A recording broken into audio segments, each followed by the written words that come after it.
Hello friends, welcome to our channel. Let's have a look at problem 1493, longest subarray of 1's after deleting one element. So in this video, we are going to explain how to reduce a problem into a typical problem, and then we solve it using two-pointer sliding window method. So let's quickly look at the problem requirement. So here we are given a binary array called nums. So we should delete one element from it. So what we want to find is the size of the longest non-empty subarray containing only 1's in the resulting array. So we need to return 0 if there's no such array. So if you look at the two examples, the three examples, they are very easy to digest. For example, the first one, you can delete the 0, then the length will be 3, right? All 1's left.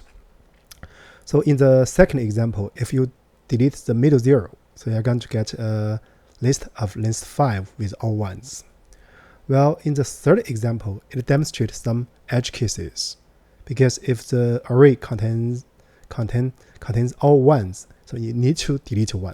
Then the result should be the length of this nums array minus 1, right? So here the constraints are the following. The second one is a consistent one because it's a binary array. The first one defines the problem size because the length can be as long as 10 to the power 5, right? So with that said, let's look at the main idea. So here, the reduction of this problem is very crucial. So this problem actually is equivalent to the following. So we want to find the longest subarrays that contain at most 1 0, right? Because we want to find the length. Actually, the length excluding the possible 0 is nothing but a sum. So you can always return the sum, right? So here, for this kind of problem, we can use two-pointer sliding window method. So the idea is that for each index r, so we find the leftmost or smallest L, such that this nums from L to R is valid in the sense that it contains at most 1 0. It's possible that it does not contain any 0, right? But all this should be after deleting one element, right? So here the monotonicity is very easy to understand. So in other words, if you have a larger right index R, then the corresponding left index should no smaller than the left index corresponding to a small left index, a small r, right? So with that said, we are ready to do the coding. Our plan will be the following. We first do the coding, and then we do some prints. So this print will help you digest the details. Before we do anything, first I want to treat some edge cases. So first I'm going to introduce the length of the nums, right? Then I want to check if sum of nums equals n. It means that all the elements in nums are 1's. So in this case, because we must delete 1, so the return should be n minus 1, right? So after we deal with the edge case, so we can look at the the two-pointer sliding window method. First, we initialize the result variable. So due to the assumption that if there's no such subarray, we're going to return 0. So we initialize a 0. So the final state of this result variable is what we want to return. Then the left pointer is 0. And then we don't need to pay attention to the dictionary. We just need to count the number of zeros, right, in the window from the possible L up to R. So the number of zeros is set to be 0. Then the sum is 0, right? So now we are going to do a for loop for R in range M, right? Then what we want to do is that, so we first add this, increment this sum, right?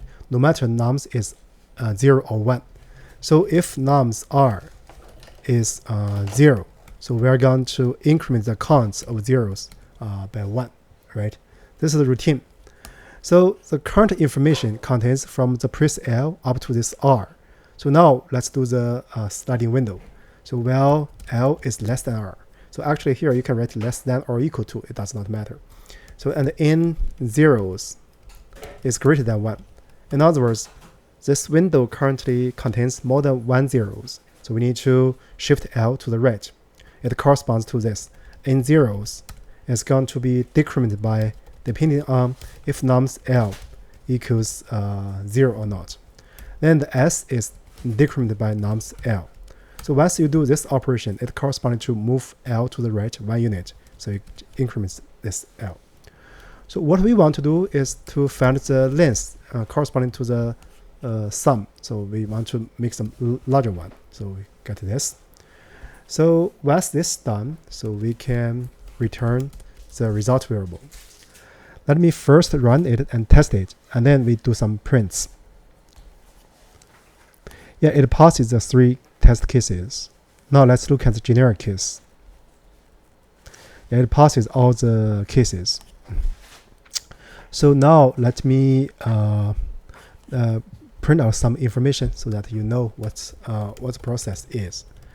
So first R and the corresponding L and the corresponding sum and the corresponding result, right? So let's also put one here, and then we make an empty line. Let's run it. So for example, this one, so you can monitor the length, right? The information or the sum information. So if you look at more, so you're going to return 3, especially for the last one, because the last one is why there's no output, because it's an edge case. It was treated by this check, right? So with that said, that's basically about it for this problem. I guess this problem is very well defined, and also it can be solved using the reduction of problem. So I would say for this problem, there are other ways to address it. Actually, dating back to several years ago, I solved it in a different method. But now, if I look at this, the 2-pointer sliding window method comes to my mind, right?